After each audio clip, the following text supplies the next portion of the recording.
Great. Let's start the debate. I welcome Prime Minister to open the case. You're here.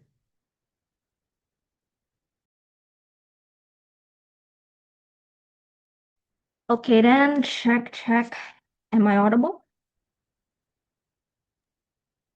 Yes, you're audible. Okay, nice. Right then. Prefer pronouncing her method of pure. Oh, wait. Am I audible and visible? Yeah. Okay, nice. Preferred method of POI. Unmute, say POI. Preferred pronoun she, her. Okay, then I'll just start my speech in three, two, one. I am going to be very honest here, panels. I have no relationship, any experience whatsoever, but I do know that my friends that have like this long-term relationship, but they don't really want to break up because they quote unquote feel bad for it, ended up like renting 6 months, even a year worth of materials to me to the point that where I'm just going to be very sick of it. And now they're not even happy about it. Proud to propose. Before I go on to my argument, then, three main points of setup. One, how would the slow fading of love would look like? Three things under this. We think that usually the fading of love is one-sided in most cases. It can be because of your burnout or simply you change and you develop as a person throughout the duration of your relationship. But B, then this also means even if your feeling is just gone, it means that you'd have to wait for your partner to fall out of love themselves for the relationship to quote unquote officially end. And thirdly, you never really know how persistent your partner is. For you, all you know, it could take like 6 or 7 months for them to fall out of love, and you still have to cater them at least to that time. But secondly, then, how does the sudden breakup look like then? Three things under this. We think that one, it will usually look like pent-up emotions, basically small things piling up that make your relationship seem uncomfortable to you at the end of the day, and you simply don't want to be in it anymore. But B, then you already saw signs of how the relationship will not work at the end of the day. Either your compatibility or any external reasons that will hinder that relationship and the comfortability of you inside of it. But C, then sudden breakup is not cryptic breakup. Let's just get that clear here. That is to say that they still have and they still explain their reasons with sudden breakup and not like cryptic breakup where you suddenly ghost them without any kejelasan whatsoever. Then our burden here is simple. If we can simply prove to you onto why one, if you still insist of falling out of love yourself, you're just going to waste everyone's time. But secondly, it's going to be more painful than it is merciful. We simply win this debate. On to my two arguments. One, let's go to the POV of the people who want to break up. We bring you two main layers of analysis here. We think that one, simply you will be burned out to the maximum. Simple as that. You constantly receive affection, attention from a person you don't even care that much about anymore, which means two things. A, if you're a good person, you feel obligated to reciprocate them. It gives you a chore basically at the end of the day. That relationship no longer seems comforting to you. It seems like a chore, a burden that you must actually cater to every day. But B, then if you aren't right, they're probably still going to pull you into their shenanigan either way because they still think that the relationship still goes both sides. But they'll notice that you can't be excited, and they will probably make a problem about it, which I will get into more later. But secondly, then we think that relationship causes needs time, effort, and money, right? From both sides. Like, sure, you may seem quote unquote good for letting them like pour all of their heart out onto you right now, but three things then.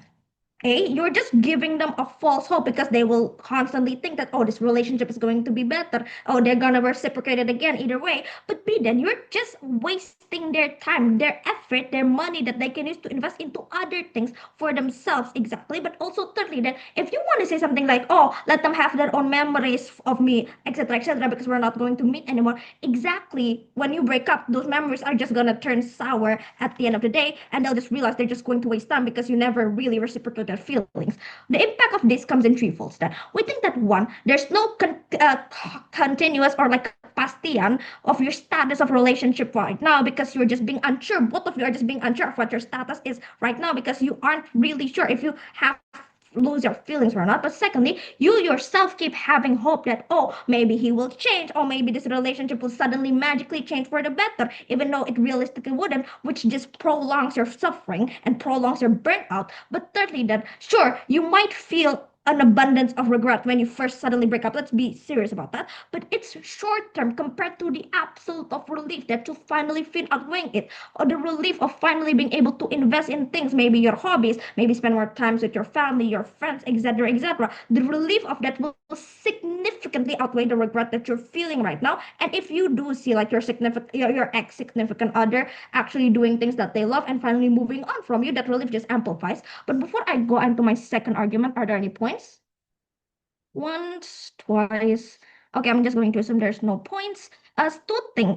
Sorry, second argument then. She broke up with me. We bring you three main layers of analysis. One, we think that sadness is inevitable here for the people who got broken up with. We bite that bullet. They'll probably, sure, be depressed for 3 months, maybe 6 or 7 months or so. But at the end of the day, we think that their friends and family, in ideal scenarios, will just validate their situation, will just comfort them, and actually encourage them to move on, even actively helping it by cheering them up. This is a normal. But also, secondly, then, exactly when you break up earlier, you move on from there earlier also, because two things. We think that A, during those 3 months, you let all of these extreme emotions out. You cry your heart out to your family, to your friends. But then B, you become much more clear in the head afterwards, and you're more likely to move forward after that. Then maybe you'll realize, thirdly, if you still cling on to them in the current status quo, it'll most likely end up in a lot more fighting and disagreement because your significant other is tired and you think that they really don't care about you and they don't reciprocate their feelings. This is what triggers disagreement and conflicts in relationship. But B, then you feed onto your delusions and repeatedly keep expecting them every single time to change. Exactly when they keep on holding onto this relationship, they're just giving you false hope. But see, then it's just a start of a toxic relationship that's just not gonna end until one of you finally like pull the string or something. But thirdly, then let's tackle the very worst case scenario of violent outbursts. A, we think that people like that are marginal, but B, then even if violent outbursts do happen in like the very very worst case scenario, we think that we think that the family and friends of the victims will of course comfort them, will of course gatekeep them, and if it's absolutely needed, they're going to take them in the word of law. Basically, it's a very worst case, and even if it does, the law just basically just punishes the perpetrator. Two things then. Two layers of impact. And we think that one, both you and your significant other can move on and cope faster this way because you both will still get support and validation from those around you. But secondly, then we think that during that coping period, it becomes your chance to reflect of what caused such a bizarre, such a shocking situation that your heart can't even take it. So you don't repeat it afterwards. And keep in mind, this may be finally be a wake-up call for subconsciously toxic people who doesn't even notice that they're toxic, that they can't that so basically, it's a wake up call or a catalyst to realize that they cannot get away with everything, that they actually have to listen to their partner or be a better individual exactly to preserve that partner at the end of the day. All reasons above, proud to be side government. Thank you so much for that fine remarks. LO, here. Okay, checking. Am I audible? Yes, you are. Okay. Hold on. Let me set up my timer. Should be good to go. And preferred POI method, please send it to chat. And yeah, without further ado, I will start my speech in 3, 2, 1. Most relationships don't end in one clear moment. Feelings overall change slowly through distance, routine, and unmet needs. When that happens, a sudden breakup can feel less like honesty and more like emotional whiplash. A gradual fading, however, gives both people time to notice what's happening, to talk, and to adjust expectations, and to emotionally prepare. It allows closure to come in pieces instead of all at once. For many people, that makes the end easier to process and less damaging. So proud to oppose. So now, some rebuttals. Two main points of rebuttal here. Firstly, on falsehood. Proposition says that through the slow fading of love, you give each other false hope. I don't quite understand this point because slow fading of love itself means that the love itself is slowly fading throughout the relationship. So even if there is still hope given towards each other, it is at least going to be starting to slowly fade away. This type of hope is going to be slowly fading away, and it's not going to be constant all throughout. And secondly, then on my second rebuttal about the aftermath, our proposition claims proposition claims that breaking up suddenly gives short-term harm as opposed to the slow fading of love. I To this I say that even if people give the exact reason, the person that is being broken up with aren't always gonna accept it. They're going to overthink. They're going to ask more. They're gonna ask more reasons why, and that obviously makes the person that's breaking up with that person confused, and yeah, all right. So now moving on to some framing on side opposition. For two points here. Firstly, note that sudden means exactly what its dictionary definition entails. It means you didn't see it coming. It means you didn't have enough time to pick up on the signs to notice the change in weather. Secondly, then, I also want to note that this relationship was important to the person, right? This means that pain is okay insofar as this relationship mattered to you. So the team that win we should be the one that is able to give the best and most felt form of quote unquote pain and who mitigates the pain the most, because obviously going through a breakup is hard and sad. Okay, then moving to my first argument on why is it better emotionally for both parties. Firstly, then, let's see the possible events in both occurrences of a breakup. For sudden breakups, it is one party that has to break up because they are the one who fell out in love, not the other party. For slow fading of love, two outcomes. First, both parties have a mutual breakup in the end because they slowly fell out of love with one another. Second outcome, that one party fell out of love but started to slowly said one party started fell out of love first, but slowly started to dim the love within the relationship. Secondly, then the person that got broke up with in the occurrence of a sudden breakup feels more emotional harm because they feel that it's sudden and thought their relationship is all fine and well. The person that got broke up with in the occurrence of the slow fading of love, however, had to face one of two outcomes. Either they started to notice signs and could anticipate something, or they would again lose emotions the with the party that is breaking up would already lose feelings in the slow fading of love. Thirdly, in the perspective of the one that had lost feelings first, two outcomes. First, for sudden breakups, they're likely to feel more guilty because it was someone who they once really loved, despite not being in a relationship with right now. They would still obviously care for them, and that it would be very sudden. Secondly, for slow fading of love, however, they would feel better because the person they are breaking up with would start to lose feelings, or that even if they didn't lose feelings at all, full chat please. Sorry, or that even if they didn't lose feelings at all, they would anticipate some of it through signs or at least the person that they once loved and cared for. It wouldn't be so sudden for them and they can prepare for it more. Fourthly, then, in slowly fading love, the person that lost feelings later than the other will obviously feel sad, but they can already anticipate the breakup, as I said, or have less overall sadness when the actual breakup comes, as opposed to the long-term harm that you get with sudden breakups. If this person that is being broken up with asks why there's a slow fading of love, it gives the person a chance for natural openings for smaller and honest converse. For example, I'm not as sure about us as I used to be, or whatever. Why important? Why is this argument important? Firstly, relationships by nature hold significant emotional value to each people. Through the mechanisms I've given you, both parties will therefore have less emotional harm. Secondly, for the person being broken up with in sudden breakups, they are usually given a very vague reason. What this does is, for the person that is being broken up with, they have a tendency to wonder why. They overthink, and it takes more time for them to move on because they still want a reason. For the slow fading of love, they can at least have somewhat of a reason. Either one, the person that loses feelings first tells the reason, or secondly, a reason can be that they both fall out of love. Thirdly, then, why is this exclusive? In sudden breakups, the person that breaks up has to go through the fact that they had to give their once lovers sudden emotional harm.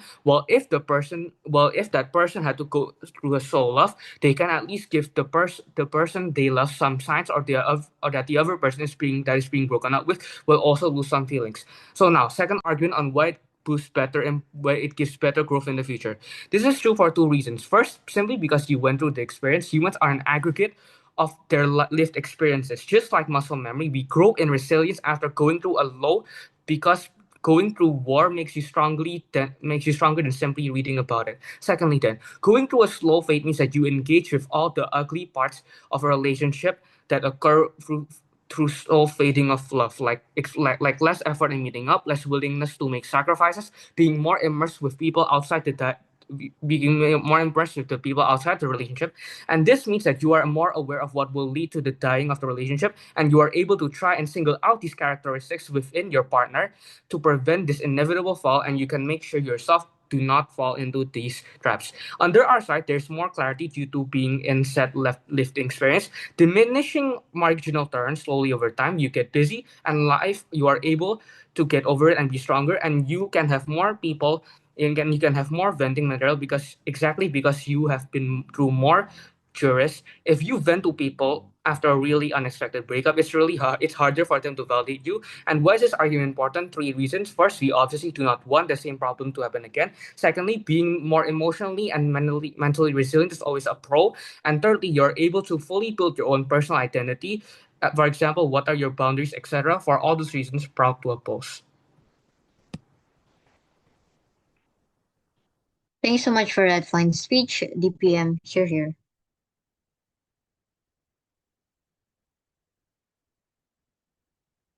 Hi, am I audible and visible? Sure. Oh wait, you're audible, but I think not Oh yeah, visible. am I visible now? Yes.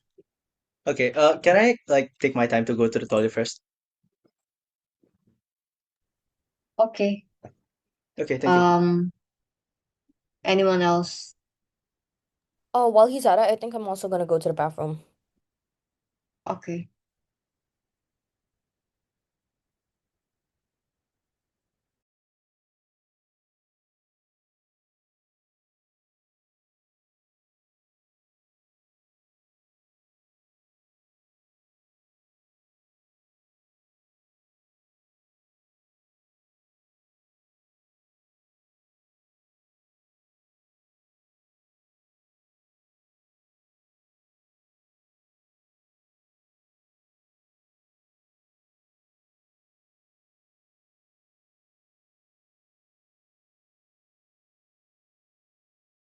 Hi, I'm back. Are we waiting on anyone else?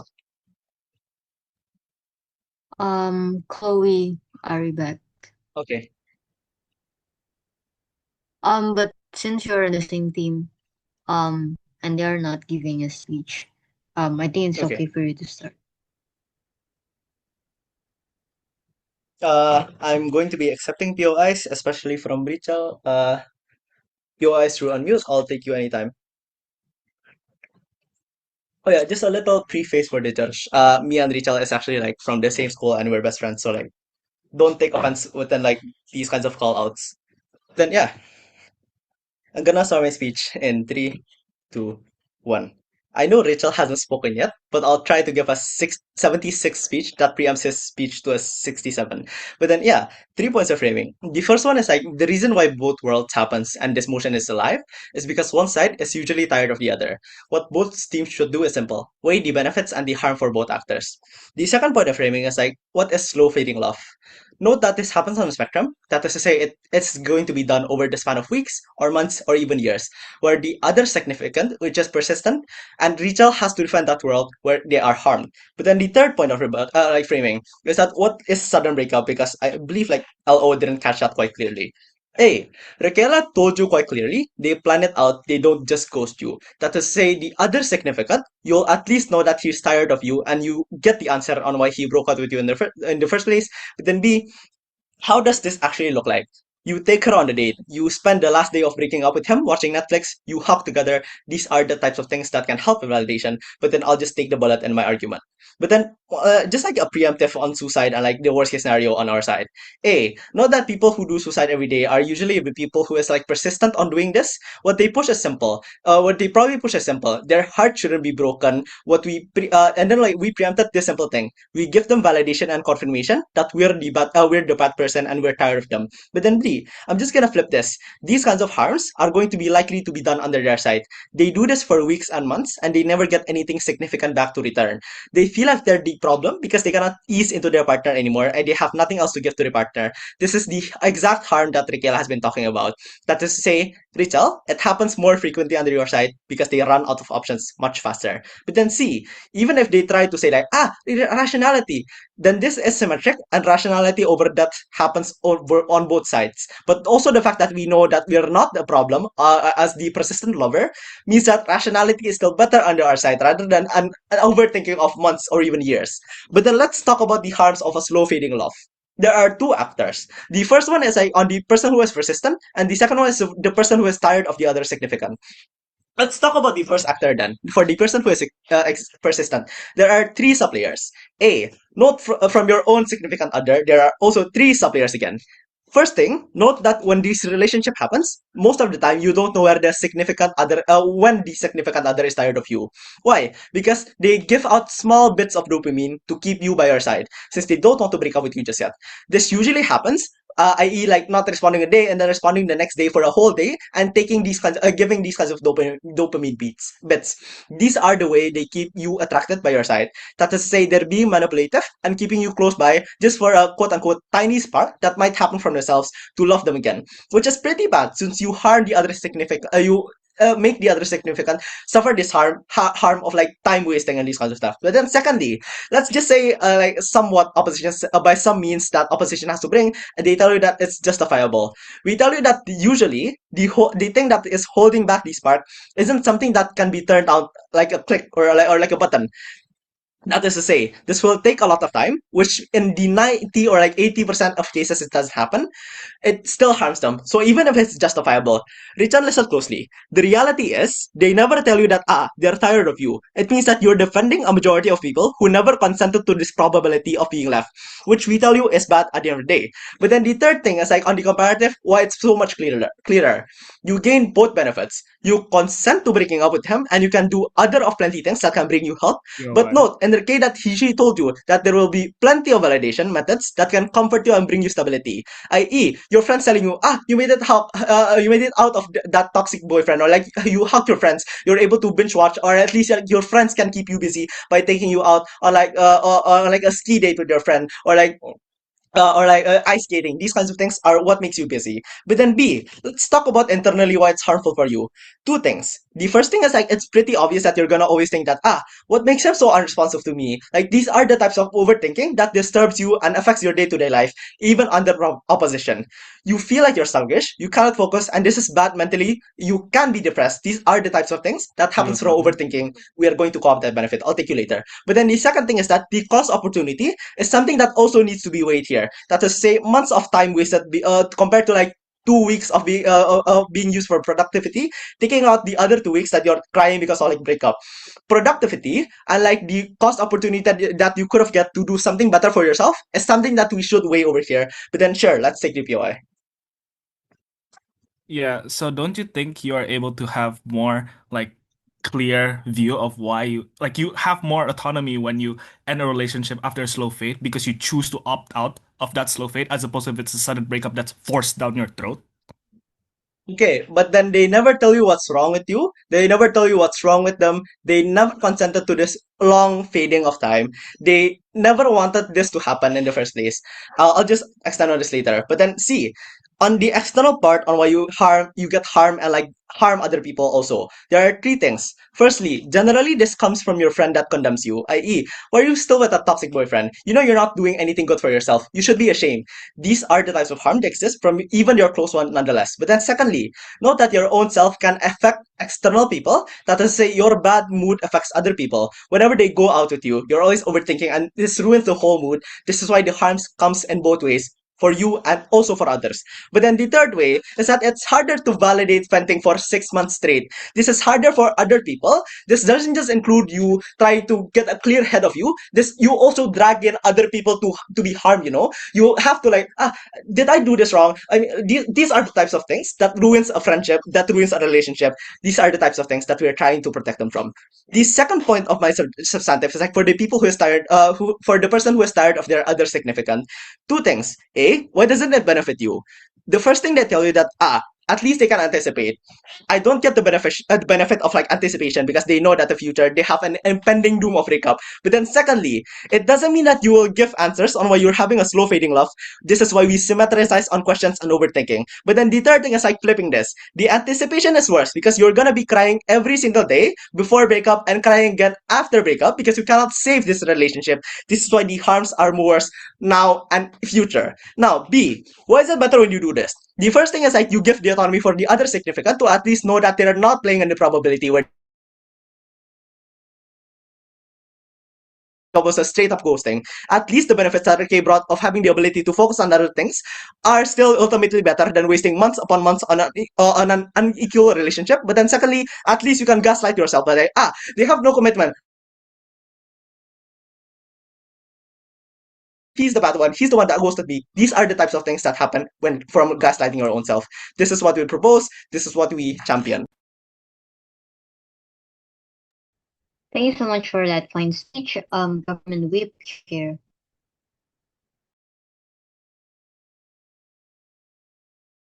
Hi, am I audible? Yes, you are. All right. Give me a second. For POI preferences, just unmute your mic and say POI. Wait, give me a sec.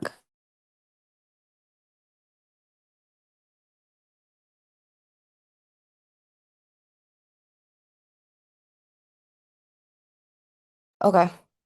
I'm gonna start my speech in 3, 2, 1. I think Nikki's song Autumn paints the pain you feel in the slow fading of love, especially in her bridge when she specifically paints out her relationship of getting betrayed oh so often, but it's still hard for her to actually let go or actually take the steps to break up because she's still clinging onto the small sense of hope you get from remembering the highs of your relationships, not just the lows, and also like the amount of breadcrumbing that her ex-boyfriend gave her. But then for all of those reasons, proud to propose this motion. But then anyways, a few rebuttals off the top before I move on to clashes then. Their side basically tells you that sudden breakups will feel more guilty from the point of view of the perpetrator. 3 responses here. Firstly, I don't think that sudden breakups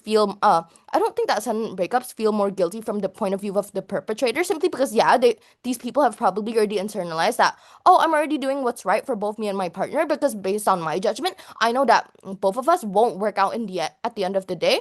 But then secondly, then here's the flip. Exactly because the perpetrator has already internalized that the person's doing is like what's best for the relationship. This person will then be able to like actually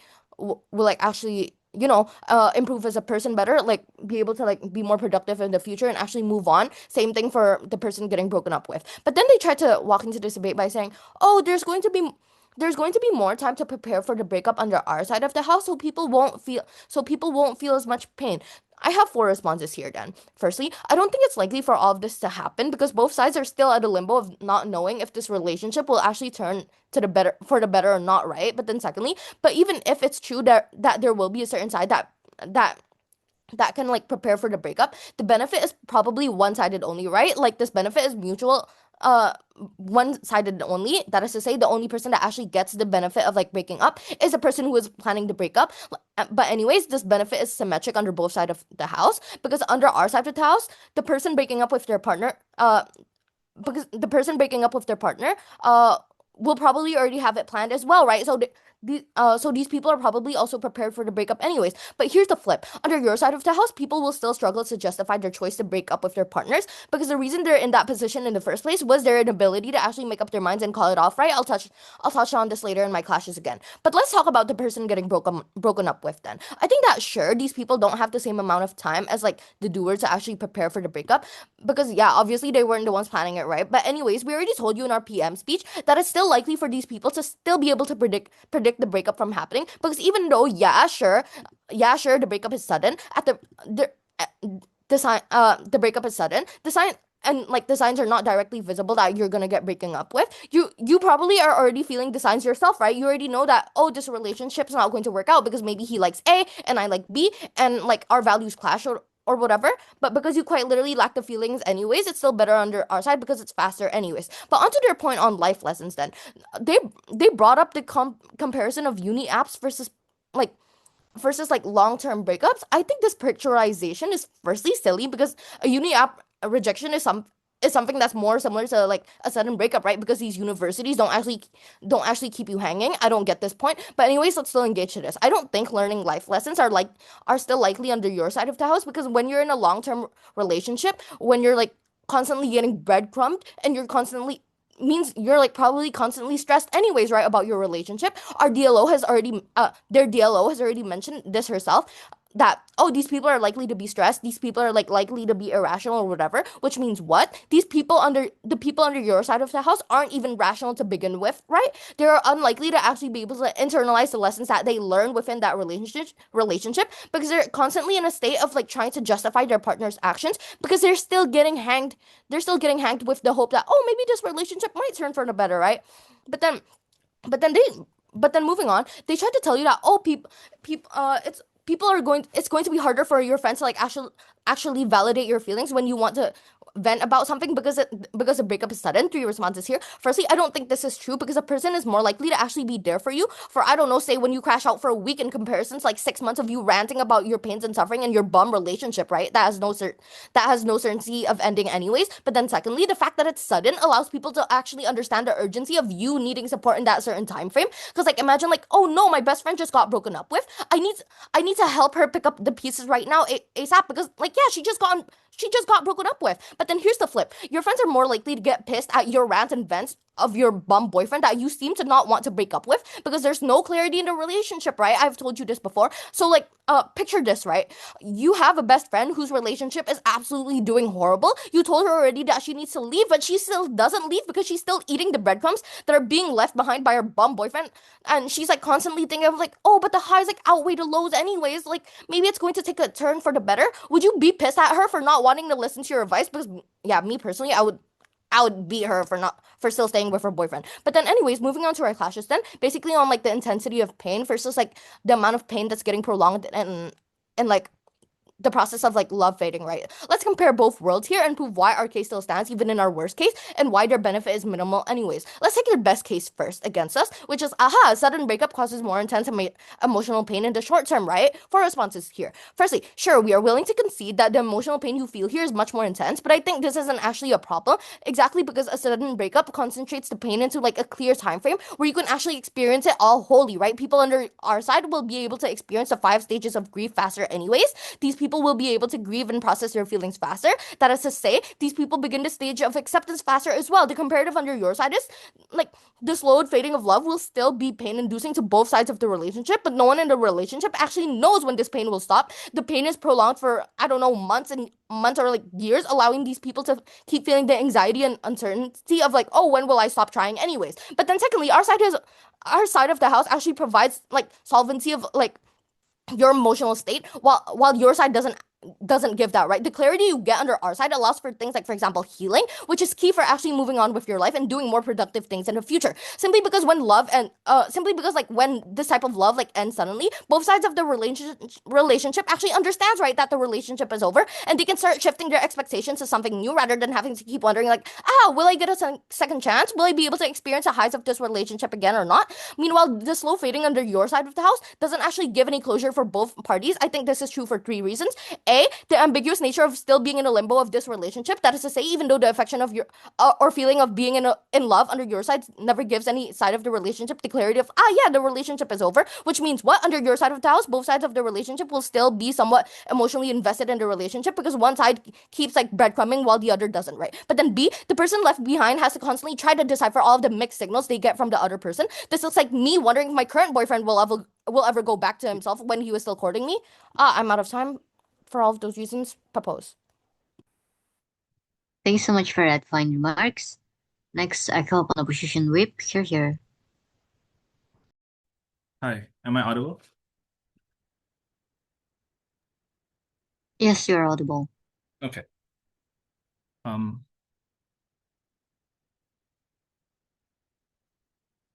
sorry, let me set up my timer.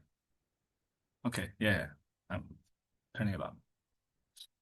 Okay, POI, just unmute yourself. I'll be starting my speech in 3, 2, 1. Nikki's song Back Burner shows that a slow fade teaches you resilience. It teaches you to value a relationship even though it was bad for you because at that time you did love him and it was a valid experience. But at the same time, you were able to detach yourself out of self-respect and made millions by making it into a song. And even if that's not true, you get the point. Sudden breakups are an invalidation of the years of love you had with them. And an opposition case aims to solve that. There's two framing that needs to be understood in this debate. One, the incentive of the average readable actor that assumes the choice maker in this debate. We think it's pretty clear the parameters that we've set, right? One, it's to go through the right type of pain. It's to be able to prevent the same degree of pain in the future. And it's to be able to be happy, not only after said relationship, but also having gone through that relationship. We think insofar as proposition has failed to really, capitalize off of all of these metrics is why we believe we've won. But secondly, proposition case is largely uncharitable, and this was mostly seen in Michael's case. I'm sorry. There's 3 reasons to this. One, he basically spent an entire speech talking about why you don't get to know why the significant other broke up with you in a slow fade.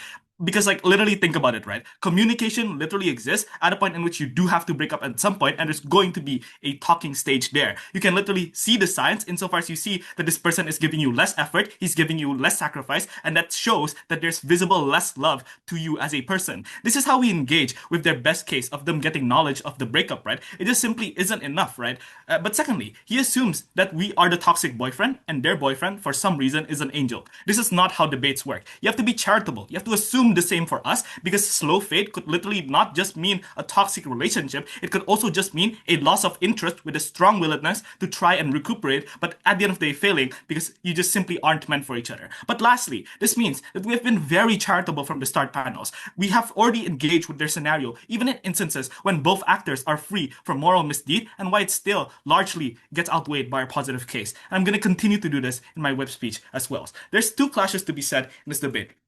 One, on the point of pain. Proposition comes into this debate and say it's better to opt in a sudden breakup simply due to the fact that you enact immense pain and you go through months of confusion and waiting of resources. We respond to this in 5 points. One, it is not true that you're able to cope better under their side simply because closure just isn't enough, as we've constantly proven to you. This means you'll always have this hanging question in your head for years. You are not given the proper resources to move on. Because sure, you're able to sit down and talk about why you broke up. But insofar as you did not experience the reason and the evidence as to why you broke up, you will want to question that. You do not experience a short time frame of pain, rather a long prolonged suffering of what ifs. But secondly, your life experiences exist on a spectrum. This is an analysis Gabby gave you panels. Note that food gained after going through starvation makes you appreciate this food much more than if you've experienced happy food for a lot of daily. We understand that this relationship was something that you valued a lot. A sudden breakup is fundamentally unjustified because it takes the relationship for granted. It's a sour note that suddenly ripped a 3-hour in progress beautiful painting in half.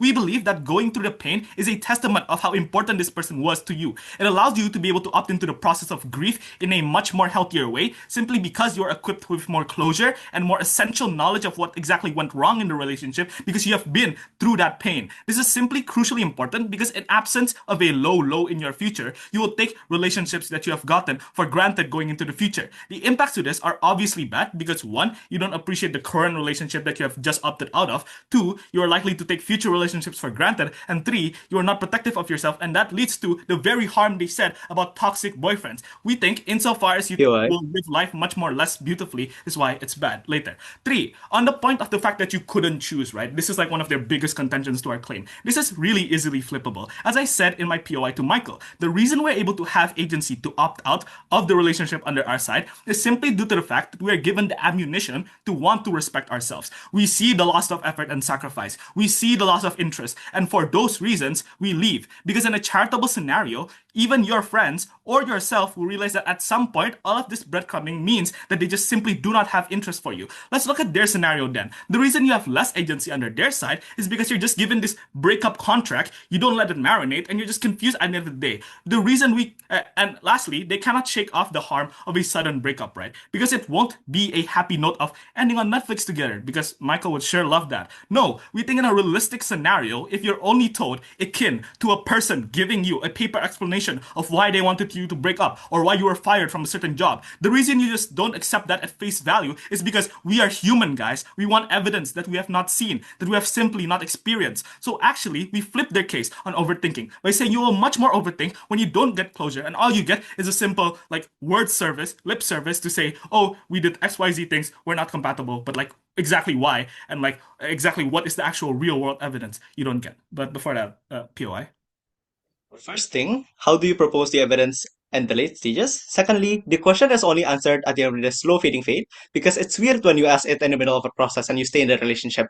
This doesn't mean that they won't overthink at all and the harm's eyebrow Like stands. the point is, if you're in a slow fading relationship, the reason you see the evidence is because you see it for yourself. You see that he's giving you less attention. You're going on less dates. He's making less sacrifices to meet you for, I don't know, your competition or like whatever thing is important for you. You see the evidence right for yourself. And there is going to be a talking stage because this breakup, to be charitable, will happen when both parties talk to each other. So there is still, at the end of the day, communication. So what's the weighing here, right? Proposition's burden is funny. It's to assume a burden of just no pain. We say that no pain, no gain. It's simply not enough to say that the pain will go away just by the presence of friends. Their actor analysis is severely lacking because even in situationships, people do spend years getting over that. We say that experiencing the pain of slow fade is something that is beautiful because you validate how much you once loved that person and you learn to realize that you still need to appreciate yourself at the end of the day, no matter how much you love that person. Proposition is shying away from pain will lead them to suffer in the future, to incorrectly antagonize your partner out of confusion and warp the actual beauty of the relationship, further invalidating it. Second clash on growth. There's minimal engagement to his point. Why is it important though? Because one, we already said why comfort from people is likely not enough when you don't have enough supporting evidence to that claim. A friend vented to me once that people invalidate her choice to break up with a certain bad actor because the relationship looked good on the surface and therefore people didn't believe her. And yes, people will be there for you in those 6 months of ranting because they see the text from you and they want to try and help you. Secondly, diminishing marginal return of the sadness that you experience will be way better once you're actually able to reflect on other wrongs because you went through that bad experience. You're able to engage in your short-term pain and then move on with enough closure and understand that it just wasn't supposed to work out. You do not get this on their side. And lastly, on emotional growth, you are more careful in the future, which means you have less toxic people coming into your life. You are more resilient in all types of relationships and you're able to have more self-respect because having self-respect, the prerequisite to that is being self-disrespected in the first place. And in all those instances, we believe opposition ballot. Thank you so much for that fine remarks. Opposition reply here. Thank you so much for that fine speech. Government reply here. Okay, then check. Am I audible? Yes, you're audible. Also, don't worry, Michael. I'm just going to use that as a layer because I already have something in my opening line. So, okay. But other than that, speech will start in 3, 2, 1. She doesn't smile as much, but she hasn't broken up with me yet. Just to be clear, this is my turn, right? Yes. Okay. I'm very sorry about that. Let me restart my speech.